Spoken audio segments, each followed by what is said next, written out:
বলছিলেন যে ৩ জন স্কুল পড়ুয়া মানে বাচ্চা ছেলে ক্লাস 8-এর স্টুডেন্ট ৩ জনে স্নান করতে নামে এবং স্নান করতে নেমে একজন জলের তলে তলিয়ে যায় এবং ২ জন সাঁতার কেটে উপরে উঠে পড়ে। তো আমরা গিয়েছিলাম ওখানে আজকে সার্চ করতে।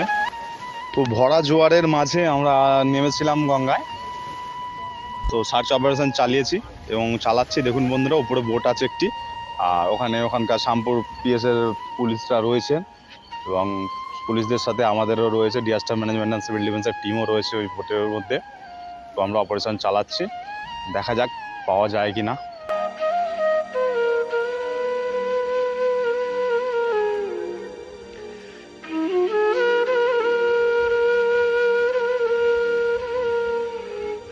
সাত আট রাউন্ড অপারেশন আমরা চালিয়েছি। তো অপারেশন চালানোর পর আমরা যখন না পেয়েছি, দেখলাম সন্ধে হয়ে গেছে। তো আমাদের টাইম মতো আমরা উঠে পড়েছি। তো বডিটা পাইনি। তো পরের দিন সকালে বডি